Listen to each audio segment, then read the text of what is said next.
in audio. Lagi-lagi kemenangan besar atas Arab Saudi bukan hanya mencatatkan sejarah bagi timnas Indonesia. Hingga pemain Al-Hilal Al-Bulayi ditertawakan Ronaldo dan mendadak menjadi pendiam setelah kalah melawan Indonesia. يصوون اسم الدوري وبالعكس يعني انك تستفيد منهم. يعني رونالدو تمرنا معاه 3 يوم تقريبا 3 أيام شفنا فيها اشياء مستحيل. Sebelum penjelasannya lebih lanjut, kita bahas sejenak supporter Indonesia masuk dalam nominasi supporter terbaik selama pergelaran kualifikasi. Supporter Garuda memang menjadi perbincangan media dunia, terutama koreo bertema Godzilla versus Gundala yang digelar oleh kelompok supporter La Grande Indonesia. Di berbagai platform media sosial viral dan mendapatkan apresiasi dari FIFA. Unggahan ini menjadi bukti pengakuan FIFA terhadap atmosfer luar biasa yang dihadirkan oleh supporter. Pada laga itu, La Grande Indonesia yang berada di tribun utara menyajikan koreografi raksasa yang menggambarkan pertarungan antara Gundala, pahlawan super asal Indonesia, dengan Godzilla, monster dari Jepang. Koreo ini juga disertai dengan tulisan besar, "Untungnya, ku tak pilih menyerah," yang membentang di sisi kiri dan kanan tribun. Calvin Vertonghen pun bicara jujur soal supporter timnas. "Aku tak bisa berkeliaran di jalan." Di sana pemain timnas Indonesia Calvin Vertonghen berbicara kepada media televisi Belanda perihal betapa gilanya dukungan dari para penggemar. Skuad Garuda sedang mengalami peningkatan luar biasa seiring dengan keberhasilan menembus putaran ketiga kualifikasi Piala Dunia 2026 zona Asia. Kini setelah 6 kali berlaga, tim asuhan Sintayong berhasil memetik 6 poin, menjaga lebar-lebar peluang lolos ke babak berikutnya. Timnas Australia yang menempati urutan kedua, peran para pemain keturunan yang hadir lewat program naturalisasi memegang peran penting di balik kegemilangan timnas Indonesia sejauh ini. Vertonghen merupakan salah satu pemain andalan skuad Garuda dan popularitasnya melonjak sejak bermain bersama timnas. Dijuluki sebagai si nafas kuda, Vertonghen mengakui dibandingkan dengan situasinya di Belanda. Vertonghen mengutarakan bahwa dirinya bahkan tak dapat berjalan seperti biasa di jalan jika sedang berada di Indonesia.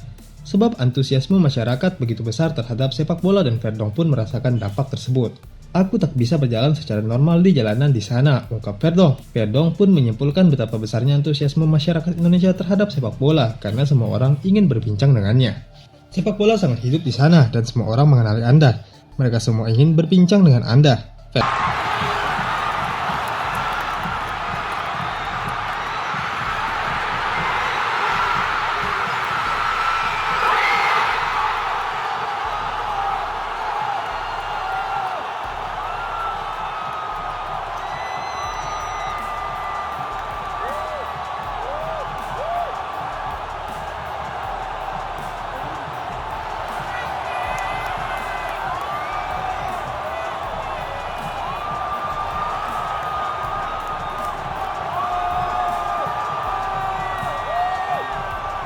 Vertonghen sendiri kini telah kembali ke Belanda untuk memperkuat klubnya, Nijmegen, yang berlaga di kasta tertinggi Liga Belanda era divisi. Kemarin, ia bermain penuh untuk klubnya yang ditaklukkan FC Utrecht dengan skor 1-2. Dalam laga yang sama, pemain keturunan lainnya, Ole Romeni, bermain di bangku cadangan. Selanjutnya, ini tak kalah uniknya, Indonesia berhasil meraih kemenangan perdana di putaran ketiga kualifikasi melawan Arab Saudi. Indonesia menang atas Arab asuhan pelatih yang pernah mengalahkan Lionel Messi CS dalam laga itu. Salah satu bek timnas Arab Saudi, Ali Abulayi, tidak sama sekali menampilkan aksi provokatif seperti biasa kala membela timnas Arab Saudi dan Al-Hilal. Pemain yang berposisi seperti Kevin Dix itu kerap melakukan aksi provokasi yang mengincar pemain andalan. Seperti Lionel Messi, Son Heung-min, dan Ronaldo menjadi pemain andalan timnas negara masing-masing yang menjadi sasaran provokasinya. Kala netizen menyebut dirinya mendadak menjadi orang introvert, pengakuan tersebut diungkapkan olehnya kala diwawancarai oleh salah satu stasiun TV asal Arab Saudi, SBC, baru-baru ini. Ali mengaku dirinya kena intimidasi Justin Hapner yang disebut netizen dan fans timnas sebagai preman timnas. "Aku ceritakan satu pemain yang aku hadapi saat melawan Indonesia. Justin Hapner sudah mengintimidasiku sebanyak 3 kali. Aku hanya diam dan tiap membalasnya karena kita tahu sendiri kalau stadion Gelora Bung Karno penuh dengan fans mereka. Aku merasa di neraka, makanya aku menjauhinya," ungkap Al-Bulayi. Ia pun diketawain Ronaldo yang jago hanya di kandang doang. Kemudian Al-Bulayi juga menjadi penjaga jantung pertahanan Al-Hilal ketika bentrok melawan Al-Nassr yang diperkuat oleh Ronaldo. Provokasi Al-Bulayi sampai membuat Ronaldo membalas dengan sikutan yang berujung kartu merah. Mengingat hal itu, Ronaldo menertawakan Al-Bulayi saat mengetahui timnya kalah dari Indonesia. Lalu Al-Buyayi juga pernah mengawal bintang Korea Selatan Song Heung-min di Piala Asia 2023. Ketika itu ia kedapatan berbicara sembari menjambak kenap mood pemain Tottenham itu. Pemain lain yang sempat naik pitam lantaran tingkah tengilnya, seperti Robert Lewandowski di Piala Dunia 2022 dan Hakim Ziyech di Piala Dunia Antarklub 2021. Dari momen Al-Buyayi duel kontra mega bintang sepak bola tampak sosoknya tangguh dalam mengawal barisan pertahanan. Namun saat melawan timnas, ia terlihat tak berkutik. Bermain sepanjang 90 menit penuh, Al-Buyayi kesulitan membendung gempuran timnas. Dalam beberapa kesempatan, ia hanyut dalam strategi lawan karena lepas mengawal pemain atau kehilangan bola.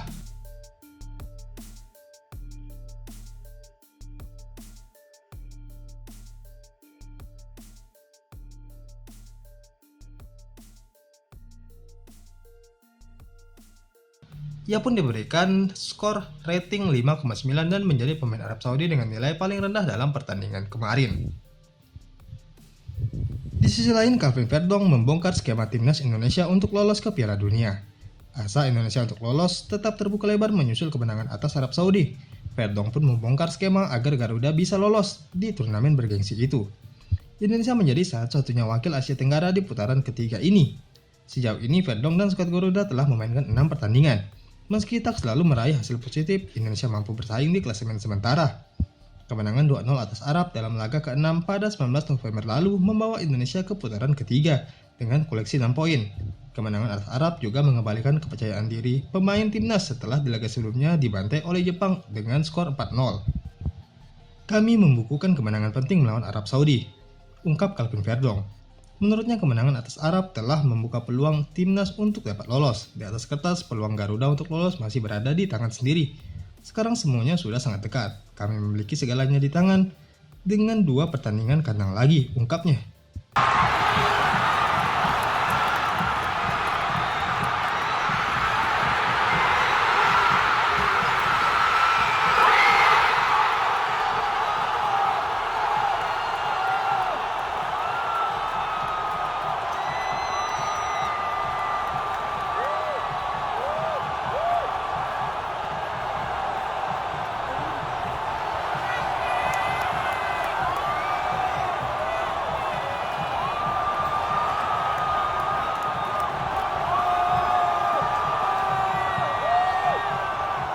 Indonesia masih akan bermain 4 laga tersisa di grup C sebelum mengetahui posisi akhir mereka di putaran ketiga kualifikasi Piala Dunia zona Asia.